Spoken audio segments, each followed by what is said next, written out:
patience been a virtue. Get it, we gon' step by step it. The valley teach you things the mountains ignore. That's why we step by step it. Welcome to another episode of Bellamy Backstage. Today's guest, we're super excited to have his upcoming artist, upcoming rapper, living here in Brooklyn. His name, Dezmond Dane. Welcome to the show, my man. Pleasure to have you. Pleasure to be here. Of course. Thank you so much, my man. Of course. First question's got to be 2024. You've released 2 singles. Yes, sir. Casket and Ties, and second one, remind me the name of the... That is Spike's Interlude. Spike's Interlude, right. Clark Freestyle, I think. And Clark Freestyle as well. As well. So tell us, how did you even get into music, to even releasing this type of music? Goodness me. So music for me has always been almost like a form of release in a lot of ways. Like I've started off when I was around, I'm 27 now, started when I was around 14. I did a lot of songwriting, a lot of verse writing for battle rappers, for songwriters all over the map. And initially it started off as a way for me to sort of get off a lot of thoughts of mine, just from the sake of like a therapeutic type of thing. And as time progressed, it became a thing where it was like, you know, you're actually kind of tough, kid. And I was like, no, I couldn't be that good. And then, you know, as time progressed, it would be more and more sorts of points of validation in that way. And it sort of metastasized into this thing where it's like, oh, I think this is something that I want to do and pursue for my own, you know, like almost like selfish ways, and sort of get those thoughts of my own in a way that's most authentic to the person that I am. And that started around when I was closer to 17, 18. And ever since then, it's just been sort of like a snowball effect where it's like, okay, I drop one thing. It's like, oh, people are sort of, you know, receiving me well. Let me just put a little more, and then a little bit more, and then a little bit more. And that perspective that I would have never thought would have been something that could be had towards myself, of being received as an individual as well as a creative, sort of became this bigger thing into the artist that I'm sort of aspiring to be on a day-to-day basis now. So at 14, you started writing lines for battle rappers. Like, Listen, I'd be lying to you if I said that they were good. It was definitely like I'd spent a lot of time being around, like a lot of people in my community were battle rappers objectively, or songwriters objectively, like my brother in particular, one of the best writers that I've ever known. And just people being around these people who are constantly creative and constantly being in these spaces where, you know, they're like almost like it's like breeding grounds for different types of creativity, where it would be, okay, like this is how you write certain types of punchlines, and this is how you write to a particular cadence, or this is how you write to a particular BPM, or whatever the case. And this sort of became this thing where I would sort of study it, but not necessarily by way of like the specificity of it, but more so just by like how it feels. And that's why the way that I create now is sort of much more reflective of almost like stream of consciousness, where it's less about almost like this level of like tactician approach to it, where it's like, okay, 16 bars here, hook, chorus, etc., like that much more almost rigid, in my opinion, sort of like perspective of it. And just a lot of, this is how I think, this is how I feel. Here's a beautiful sort of combining of the two. so at that point in time, the dream hadn't been born yet. No. I used music as something to get a lot of things that were points of frustration, points of stress, and objectively points of trauma. Just sort of finding ways to sort of get those thoughts out, and finding unique ways to tell very specific stories of mine that couldn't necessarily be traced back to me was something that I always felt very strongly towards. Because again, like as a young kid who was objectively much more introspective than I probably should have been at that time, it was very difficult for me to find spaces to be able to sort of have those conversations of what was bothering me, what was really getting to me, what was impacting me as a kid. So finding music as that sort of outlet was something that was like, maybe it could just be like, you know, a momentary thing. Right. I'll be writing for a few months, whatever the case, and then it'll pass on like any tendency of a child. But it became this big thing. People were like, you should probably pursue that. And I was like, nah, like it couldn't be me. Yeah, well, to talk about how you even got into it, like, because that takes a little bit of courage and confidence to even like share some of those vulnerable thoughts that you were putting down just as a way to express yourself. How did you even get to a place where you felt comfortable even sharing that with people? Honestly, I think it's one of the things that I've always been really lucky and very thankful for as far as aspects of my own character. It's just, I've always been somebody who tries to be as transparent in any and all spaces of my life as I can be. But finding music is something that can be much more almost like clear-headed as far as my approach to it. Because when it comes to songs and when it comes to creating objectively, it's never anything, at least for me, it's never been something where I have to sort of like remove myself, because you hear in a lot of situations people are finding ways to remove the art from the artist. But for me, it's very synonymous, where it's like my art is almost a direct reflection of who it is that I am as a person, which is why a lot of the songs that I made previously, or like early on when I started releasing music, was something where it's like I wouldn't curse in a lot of songs. I wouldn't make songs that had very well-structured choruses or whatever the case. Like they wouldn't be made to apply to a particular like demographic, because I didn't have that wherewithal. A lot of it was just me. This is what I feel. This is what I'm going to put out. And then it would be received, and I'd be like, oh, so I'm doing something right. Something right. Okay. Yeah, look, listen, the first time I told you this, when I heard your music, I was like, you sound like a legit artist that's been doing this for years. And that's the thing about rap too, is that, you know, I think that I can write here and there, but I am nowhere close to delivering like a rapper can, right? Like that takes a whole different skill set. Man, you know, I think writing is one of those things where there's no, much like photography, as we were doing the photo shoot earlier, there's no right way to do it. I think any way in which you're able to sort of get your points across in a way that is, to you, creative or different from a way that you would traditionally do things, it doesn't really matter how it comes off, because it's authentic to you. Right. Just because person A or person B can't replicate that doesn't, you know, it doesn't big up, or it doesn't objectively make it any better or worse how you do things. So because of that, it's what makes music and what makes being a creative like the best thing in the world to me, is that I could just sit in my crib for 3 months, not write a single thing. Right. And then come back and just be like, you know what? Let me write a 16. And however that comes out, doesn't matter. Because to me, that would be the most authentic space for me to write in that moment. And that's what the entire point of creativity is about. It's about, regardless of when those spaces come, it's leaning into it and embracing it in the most authentic and genuine way possible. Have you ever had like the moment where you're doing it, it doesn't matter how old you are at the time, something happens or somebody says something that like truly gets through to where it's like, no, this is who I am. Like I am a rapper. Like, 100%. Like that moment, it's almost like a come to Jesus type moment. Yeah, like, okay, exactly. This is it. And it's ironic because this has happened at when I went to UMass Amherst. It happened to this thing called I'm So College, and I was performing one of my favorite songs that I love to perform. It's called Stay Up, and for me, that's probably my most impactful song, just from a personal perspective, because to me, it is the most reflective form of like my mental health in any day, any way, shape, form, or facet. It is my approach to things like depression, anxiety, points of trauma, and it's like that in its purest form. And I performed that song, and it was to like all these like little kids, objectively. Like these are like they're teeny people, and it was the reception that these kids gave in a way that was like, you ever feel like you say something or you do something and it really clicks for somebody? Like I could see that moment in like a few different like small kids. And to know, like, to have like kids like come up to me after the performance and be like, oh, you're like a musician, you're like a rapper. And I'm like, I mean, I don't really perceive myself as such.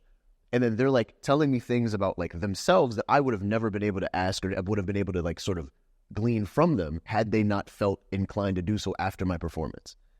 And it's like that sort of impact that I think about almost on a daily basis whenever I get into a creative space. It's that I want to make things that sort of get that response. Obviously not from kids all of the time. Of course. But it's getting a reaction, right? Exactly that. Where like I can really I don't want to be that guy who has like makes all of the music where it's like, hey man, don't do drugs, we'll do this, that, and the third. Right. Like it's not every song has to be a dare lesson. But at the same time, it's like you want to make things that leave people better than the way that they were before they heard the song.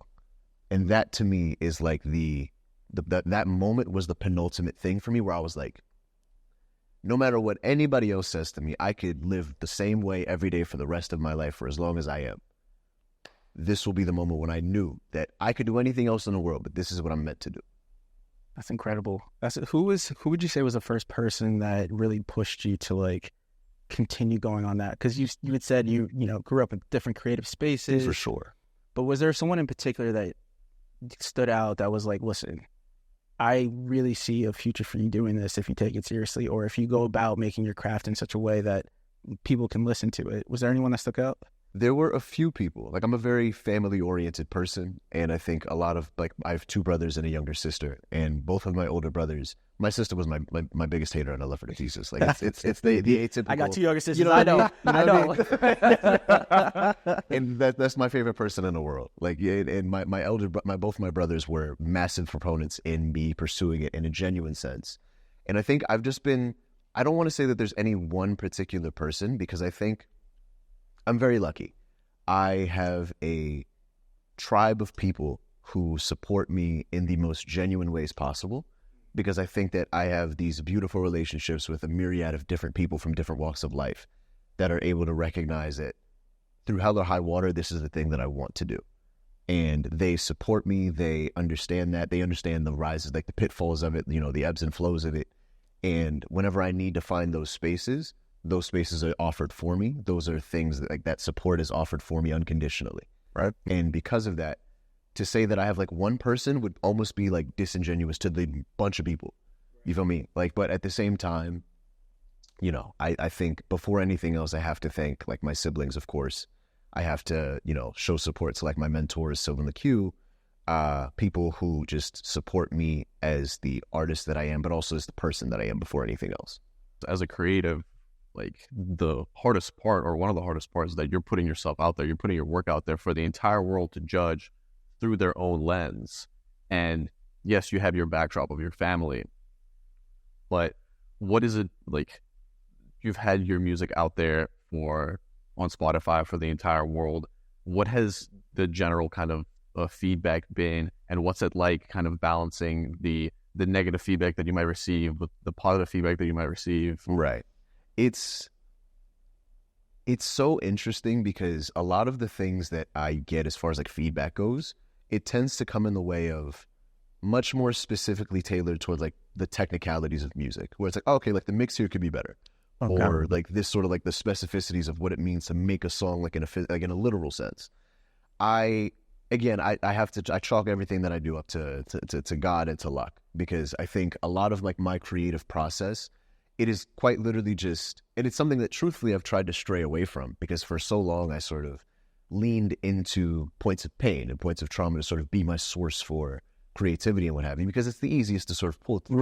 Right. But with that, there's a lot of like rebound that comes from that, and like a lot of pushback internally that you can feel. And I felt that for a while, and I've been trying to sort of stray from that. But I say that to say, a lot of when points of critique come to me, it's a lot of like, oh, you know, you could have mixed this vocal a little bit differently. And I'm thankful for that, because those are things that I wouldn't have ever been able to understand, things that I wouldn't have been able to know unless somebody tells me. I have been lucky enough to have people support me in the subject matter that I use, and the way in which I articulate myself as an artist, as a rapper, as a person. But even with that, even when there are moments when people are like, you know, you could have, you know, this bar could have been better, or like those types of things, or I don't really like this song. A lot of it I can lean into very well, because I know that it's not like a personal attack of me. They're trying to help you out. Exactly, right? that. Like, it's a lot of just, if it was a point where they were like, yo, this song didn't resonate with me at all, what you were saying was absolutely trash, 0 out of 10, like that type of thing, I'd be like, oh, you know what I mean? But a lot of it is sonically, this just didn't resonate with me. And I'm like, okay, like, was it the instrumentation? Was it the mix? They're like, just like the sound of it just didn't feel right for me. And I can take that and be like, okay, so maybe this sound isn't as authentic to me as I thought. And I can take that back, go back into go to the drawing board and be like, all right, where is it that we can make the necessary changes? But it's never been, and I'm thankful for it, it's never been a situation where somebody's like walked up to me and been like, hey, Dezmond, I just want you to know that you're like actually like the worst artist that I've ever heard. Let's hope that you know what I mean? We're doing enough right. Right. Well, so then I guess my question then would be like, how do you figure out like the artist that you want to be, right? In that sense, because it's still a journey that you're going on. You're still growing. Absolutely. You're still figuring it out. 100%. In a lot of ways, like we're still figuring out with our own brand as well, like what direction. Cooking, by the way. Cooking. Cooking with the grease. Appreciate that, man. But it's a journey in itself, and it's difficult because there's so many opinions all the time. Right. And it's like, how do you stay true to your own opinion while taking that feedback in such a way that helps propel you forward? For sure. I think with me in particular, I've always found it very difficult to create things that don't necessarily like resonate with me. So when it comes to like remaining creative and people being like, hey, like, why don't you make this type of a song? It's very easy for me to be like, nah, because like I don't listen to that, or like I don't resonate with that. Like that sort of sound doesn't really work with me. Even if I could make the greatest thing since sliced bread on a record because it's like, oh, this is like the perfect thing in the world. If it doesn't sit right with me, and I'm not to say like I'm this altruistic person, but it's just like you sort of know what works for you and what doesn't. Like you wear certain things because you know that it looks good on you, because you know it's comfortable. I don't put on things that are overtly this way because somebody else wants me to wear it. If I walk up this, like if I go into a store and I'm looking at like things that I would fit me or things that I like aesthetically, I'm not going to go out of my way to choose the thing that I wouldn't, because I know what best befits me and I know what ways in which I'm willing to sort of step outside of that box. But outside of that, if I'm to sort of stay true to myself, there have to be limits. There have to be boundaries. There have to be like sort of like these, it's like a push and a pull, where if I'm willing to step outside of the box, I have to remember to stay within my boundaries here. And sort of having that balance, almost like a balancing act in a way, has been the number one thing for me when it comes to, and I mean, and a lot of people could see, you know, as a gift and a curse in that way, because there are certain things that I would love to try, and, you know, God willing, there will be a time for it.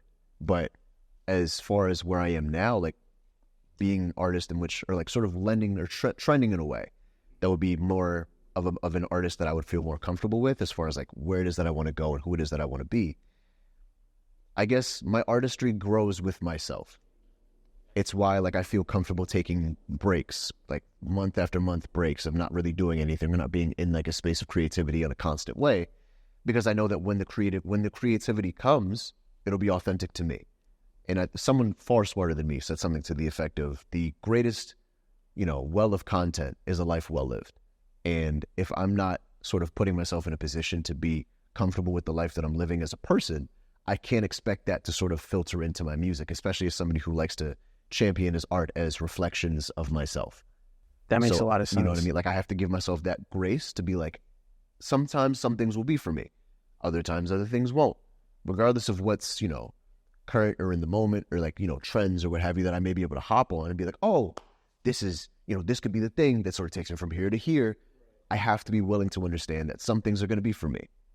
And if I don't feel called to these particular things, it'll be far more detrimental to my person to try these things and force myself into these spaces than it would for me to be just, you know, content with the space that I'm in at present and sort of, you know, refine the weapons that I have.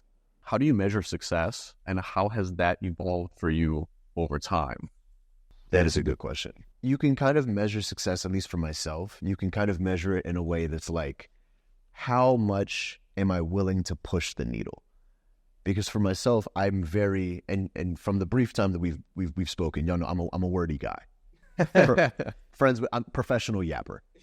So, you know what I mean? So with that, you know, like it's, when it comes to like my creativity or like how I'm able to sort of, you know, articulate myself in those spaces, it sort of is like, how far am I willing to maintain this yapper persona and like the way that I've always been, but put it over different types of, you know, music, step into it. Like I speak French as well. What types of songs am I able to make with, you know, French lyrics and like incorporated into them? Or like, how far am I willing to sort of change the way in which I articulate myself without changing the meaning, message, or intention behind it? And when I do that well, I get that reception of this, like, just like the I'm So College thing, where it's like, this hit for me. This hit different. And it's, as long as like, if I try something new and I get that reaction, I know that I've done something right. And if I do something different and I don't really get any reaction, it's like, okay, you know, there may be some wins, maybe some losses here, but this isn't where I should stay. I see. And it's sort of finding each and individual, like those different rungs in the ladder of, you know, rising as an artist, where it's like, where can I leave my mark in ways that are authentic to me?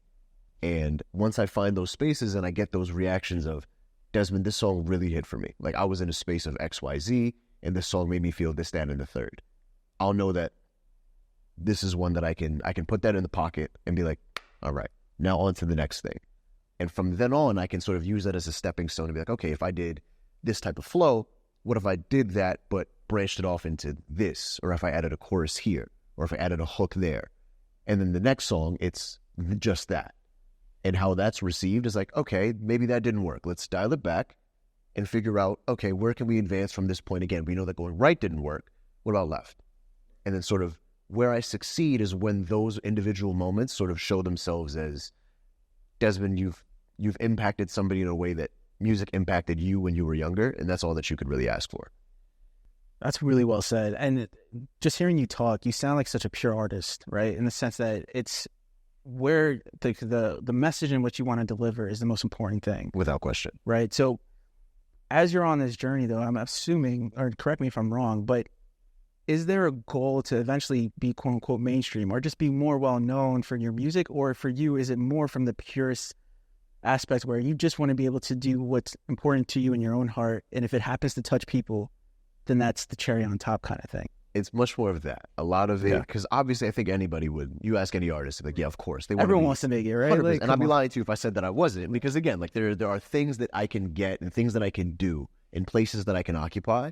But I think at the end of the day, like what is my most purest, like when you bring it down to like the bare bones of it, like what is it that makes me want to be an artist? And it's exactly as you put it. It's just as long as I'm able to do something that has an impact, whether it be, you know, even if it's one line, one song, whatever the case may be, doesn't matter to me. As long as that has an impact objectively, I've done all that I'm supposed to do. And if I can get a platform where I can do that for 10 people, 20 people, 100 people, 1,000, whatever the case, that's the goal. And as long as I can do that and like objectively, I would always want to be an artist that I can live off of it and do X, Y, Z and have it be, you know, like it's the dream. But when it's all said and done, like if I could just live my life, if not worry about anything in the world, what would I do? It would be make music 100% every day of the week and twice on Sunday, because there's nothing that makes me feel more like the person that I'm supposed to be than when I'm creating, when I'm performing, when I'm doing anything in regards to my creative process. Like the way he's talking is exactly how I feel when I create clothes. Like to the T. Oh my, it's chills just hearing you say that. And it's actually really interesting because you beat me to the punch a little bit in describing, like, whenever we're talking about, you know, what's next, how do you measure success? You always brought it back to the artistry. 100%. The art itself, not numbers. Nah. But, like, you know, to me, interestingly, and I was really excited whenever I found out that we were interviewing you, because you're somebody that's had songs that have, you know, thousands of streams, and you've had songs that are in millions of streams. Right. And so, like, you know, what was it like whenever you have a song out there, you know, it's got like millions, like what was that like for you? Oh my gosh. That was, when I tell you that, so the song that has the most streams for me is Stay Up, and I want to say it has like 2 point something. 2.5. Yeah. I kid you not. It had like, I thought I was cool. I was like, wow, I got a song that's got like 60,000 plays. I'm lit. Kid you not. I'm like, I just stopped paying attention. I'm like, all right, whatever. It'll like, I'm like, it tapered off around like 60 to 65. I was like, okay, cool. This is it. Like, I'm like, I'll be happy with it sitting there. 2 days later, yo, check your Spotify, bro. I go 1.1. I said, huh? I said, what? I said, what in God's name? And again, for me, it's just like it's the lack of anticipation that you could never predict stuff like that, right? Where for me, like, again, I was cool with my 60K. I was happy. I was like, oh man, this is like more than all my songs put together. 100%. I was living my best life, and then for it to jump up in that way. And again, I have to give that one entirely to God, because that song is, again, for that to be the most authentic song to myself, and then for it to be the most listened to song in my discography is like, you can't write it better. Right. You know what I mean? Like it for me, like, again, like it was one of those things where I was like, oh, that's crazy. And then the next day I was like, all right. Because like you see all of these other artists and you see all of these people who have hundreds of songs, 1.1, 1.5 or whatever. I'm like, I can't really get lost in the number, because objectively the number doesn't mean that the next song I make is going to be any better or worse. You know what I mean? It doesn't impact the way that I create the next record. It's not going to make me be like, all right, let me make Stay Up 2. No, like that's not how any sort of objectively long-term success in any capacity is sort of maintained. It's about how how can you elevate yourself as an individual, and how can you sort of take that into your creative process? And that's what, I don't know, like, it was so funny to me, man. Like, I will never forget the day when I was like, damn, like, it's like, I have 1 million listens. Dude, I mean, 2.5 is a lot, man. That's so much to be proud of. Yeah, agreed. It's a blessing, man. And it's not something that I will ever take for granted, but at the same time, it's never something that I will try to get myself hung up on. Because, and again, this is from, I paraphrasing, but it's something to the effect of, the more that you focus on like these types of things, the further you get from your actual goal. And Right. it's like those types of moments where it's like, okay, like it's something to celebrate, of course, but it's not something that I can be like, yo, every time hi, my name is Dezmond, I have 2.5 million. No, of course not. Do you ever go back to that song though and think about like what you did, maybe some of the elements that you used, or no, not at all? Nothing. I feel like that would be so tempting to be like, okay, I want to replicate the success. And I think that's where what I would consider the strength in my music comes from, where I can't replicate any of that. Like, I have to put myself in new spaces, because the space that I was in and Stay Up, I can't replicate that. That would require me to go back in time to sort of experience different points of trauma, different points of strain, and sort of have those things coalesce in the perfect way, and then sit down at the perfect time. Like, when it comes to creating, everything impacts me. Like, I was writing a song on the way here. Really? Yeah, like I'm in a lift just bobbing. What was the inspiration there? It's been me holding, like, when I make songs, I have like, there are feelings that I associate with lyrics or the instrumental itself. And so for the song like that I'm working on currently, it's called Looking. And it's like a lot of what it is that I'm like associating with that song in particular is it's a deeper perspective on introspection. So for myself, I have to remain in this space where I can sit back and view myself objectively, almost like a top-down lens. And as long as I can maintain that view, I can write the song. But as soon as the song is done, the view's gone. So then, but I can listen back to that song and put myself in it, be like, that's what I was thinking. But I can't pull that as inspiration. I can pull that as, I remember what it was that I was doing, or how I was thinking, or how I was feeling when I wrote this record. But I can't take that and be like, let me just stretch this into an album. Like, every individual song and everything that I create is influenced on a moment by moment basis. I guess I got to start by asking, like, how would you define your sound? As far as like the sound itself, I would probably consider it to be like a mix between hip hop and a bit of neo soul, where it's a lot of that Erykah Badu type of writing style, where you're not really like focusing on structure. You're just bearing your soul, finding an instrumental that fits it, and calling it a day. Got it. But at the same time, I am a hip hop head at heart. So if there's one thing I love me a good lyrical. Like, I'm a lyrical spiritual miracle in a swimming pool type of guy, bro. I love that. Bro, listen, I love the theatrics of it. Like, there's something beautiful about finding a line that means 3 different things. And depending on when you're listening to it, you'll catch one. And then you could be listening to it months down the line and you get another. And it's just like, I love the wordplay. you know what I mean? Like, I know. It's different. It's cool, man. Like, it makes it a challenge.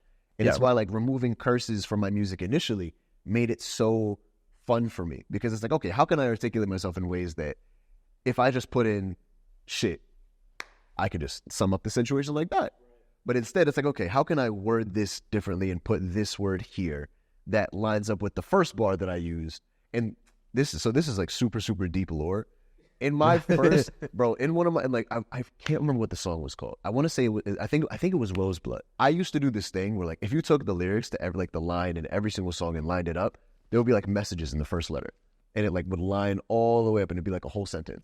It'd just be something stupid like Dezmond is the coolest rapper ever. But like, it would be like, it'd be like the first letter is D, E, Z, and like it would just be like stuff like that. Wow. But for me, like, it would just be stuff for me where like I'm going back and people are like, oh, this song is tough, and I'm like, y'all don't even know.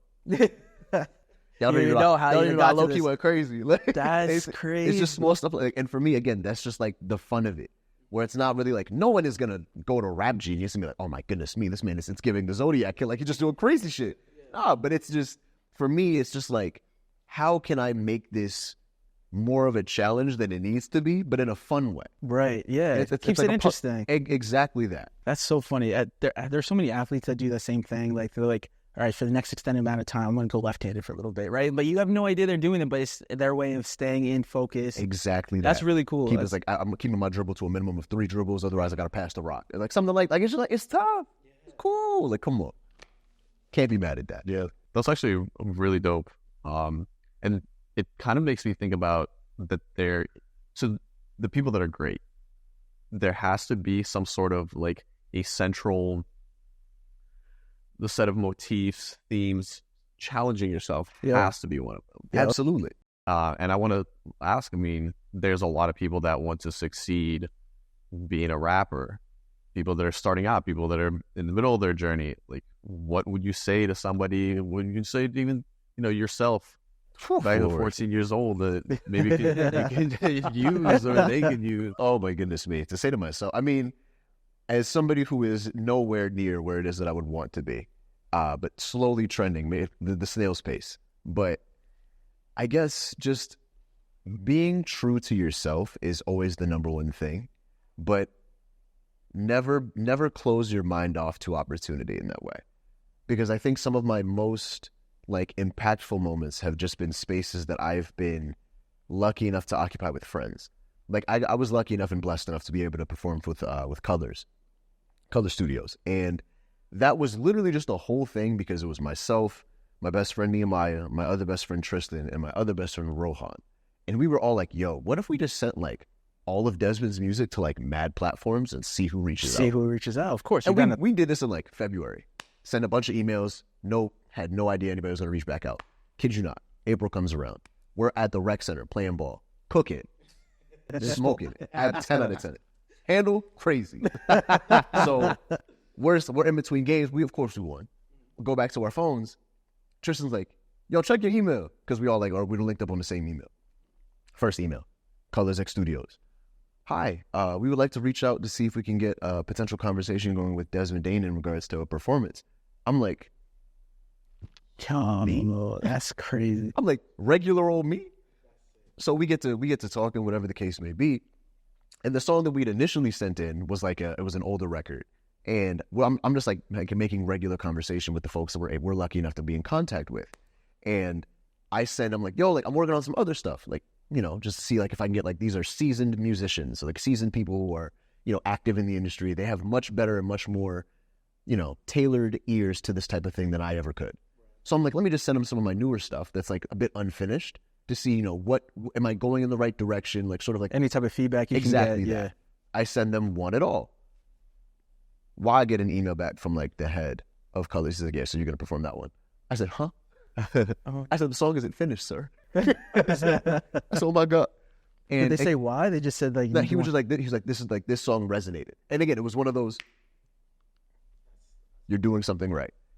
And it was that was the moment where I was like, okay, now I'm been validated a little bit. Of course. That's the thing about the journey, though, right? It's you never know what way it's going to go. You don't know what day it's going to change. You don't know who is going to reach out and what it's going to look like. All you got are these little feelings along the way of, bro, okay, I should keep doing this. I'm telling you, bro, we got that. I'm walking around my shit don't stink, bro. I'm just I'm wavy. Y'all couldn't tell me different. I can tell you right was left and left was right, and I believe it. I'll be the same way. You telling me? I said, come on, bro. And again, it was that sort of thing where it was that level of that was the first time in my life where someone in a position of, I've heard hundreds of artists. I want you.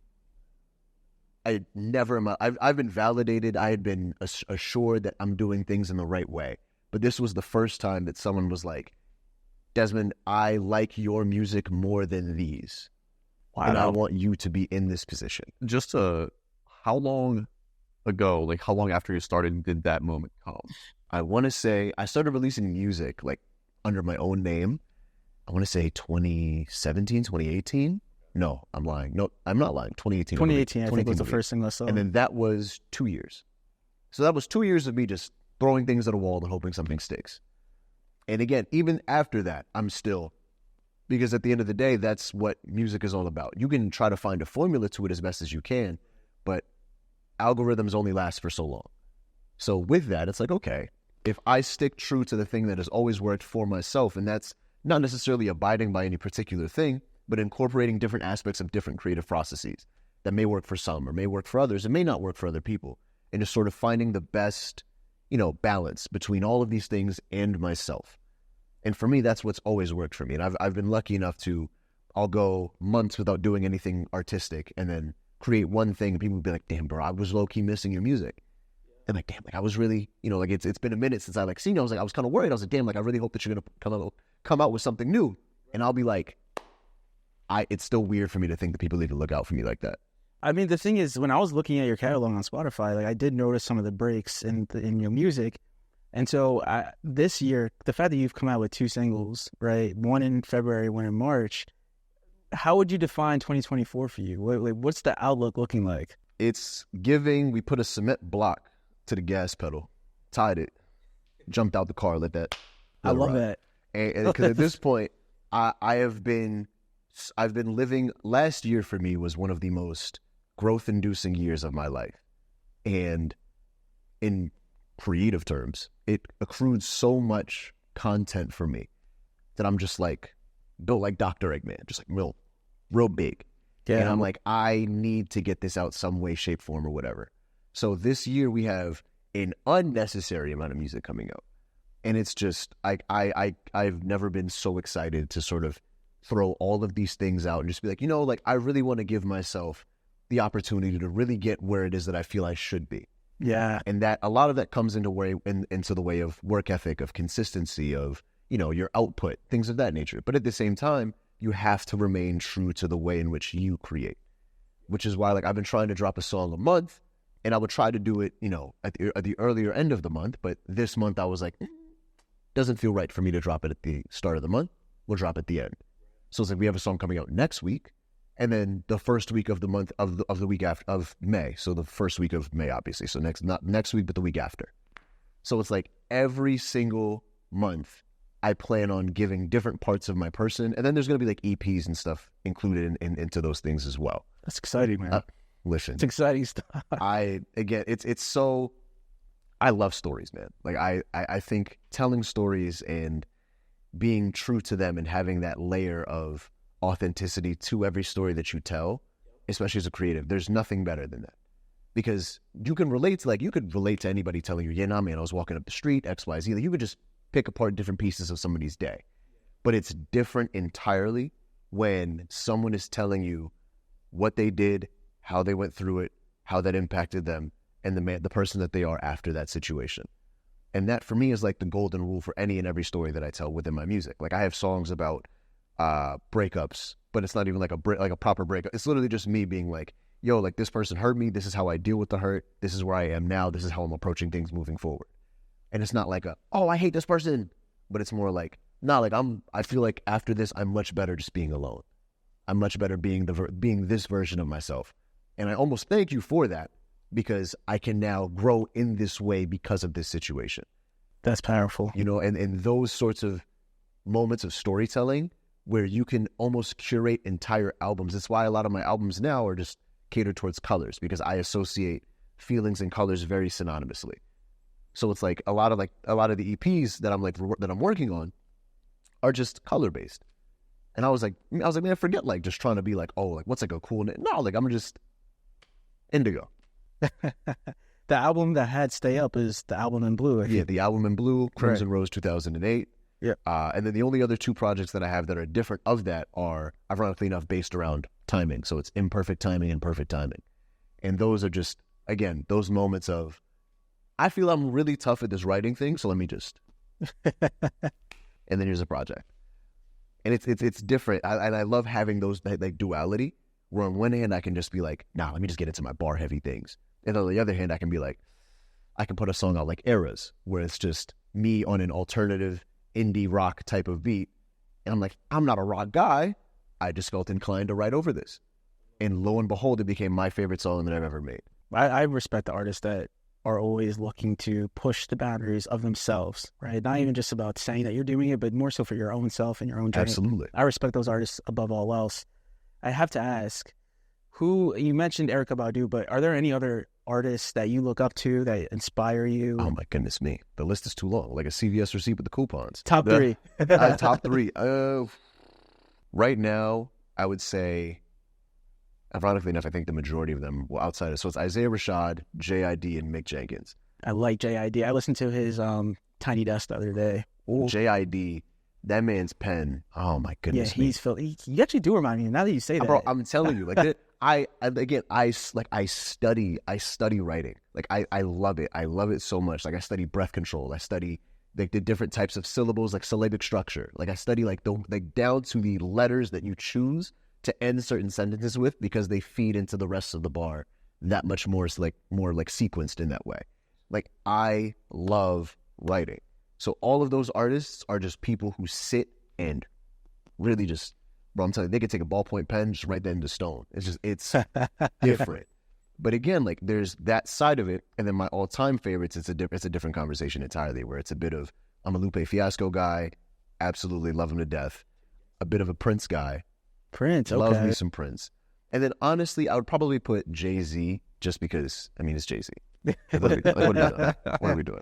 Makes sense. You know what I mean? But like there's so much about music that can be loved and gleaned from each individual artist. Like you can learn anything different from anybody, but it's how it is that you choose to approach these individual moments, these artists, and how their creative processes can filter into yours.